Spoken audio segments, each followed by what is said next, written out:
وعلیکم ورحمۃ اللہ وبرکاتہ۔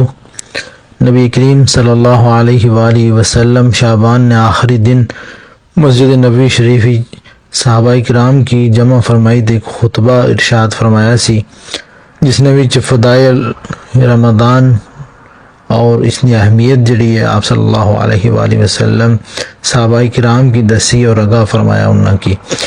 حضرت سلمان فارسی رضی اللہ عنہ تو یہ روایت ہے کہ نبی کریم صلی اللہ علیہ وآلہ وسلم اساں کے شعبان نے آخری دن خطبہ ارشاد فرمایا، اے لوگو، ایک بہت ہی مبارک ماہ تساں نے اوپر سایہ فگن ہونے آلایا، اس نے وچ ایک ایسی رات بھی ہے جڑی 1000 مہینہ تو بہتر ہے، یعنی لیلۃ القدر۔ اللہ تعالی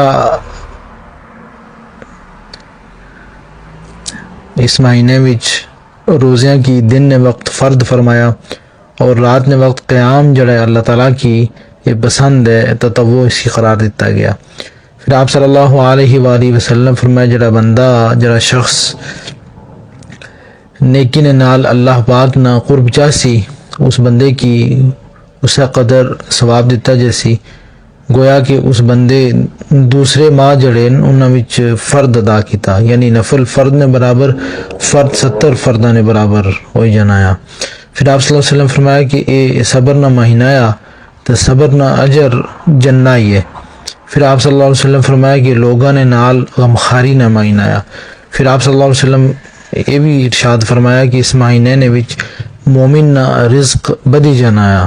پھر آپ صلی اللہ علیہ وسلم فرمایا، جڑا اس مہینے وچ روزہ دار کی افطار کراسی تو اس نے گناہ معاف کری دیتے جیسن، اور اس نے گردن کی جڑی اگ ہے اس تو آزاد کری دیتا جیسی۔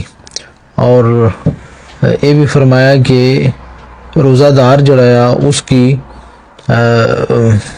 اس نے ثواب وچ کمی نہیں اور روزہ جڑا کھلانے والا اس کی پورا ثواب مل سی۔ صحابہ کرام عرض کی تھی، یا رسول اللہ صلی اللہ علیہ وآلہ وسلم، اسا 4 بندہ استطاعت نہیں رکھنا کہ روزہ دار کی سیر کری تے کھلائے۔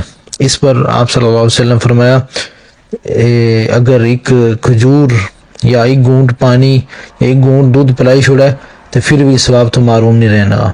پھر آپ صلی اللہ علیہ وسلم فرمایا، جس بندے روزہ دار کی افطاری انہیں وقت پانی پلایا، اللہ تعالیٰ اس کی روز قیامت میرے حوض کوثر چوں ایسا پانی شربت پلاسی کہ دخول جنت تک اس کی پیاس نہیں لگا نہیں۔ پھر آپ صلی اللہ علیہ وسلم فرمایا، یہ مہینہ وہ ہے جس نے پہلا عشرہ رحمت ہے، دوسرا بخشش، اور آخری عشرہ عذاب دوزخ تو رہائی نہ ہونا۔ پھر آپ صلی اللہ علیہ وسلم فرمایا، جڑا بندہ اس مہینے وچ اپنے غلام نے اوپر بوجھ ہلکا کرسی، اللہ تعالیٰ اس کی بخشش اڑسی اور اگی چوں آزاد فرماسی۔ یہ بیہقی روایت ہے اور مشکات شریف نے وچ بھی ہے۔ والسلام علیکم ورحمۃ اللہ۔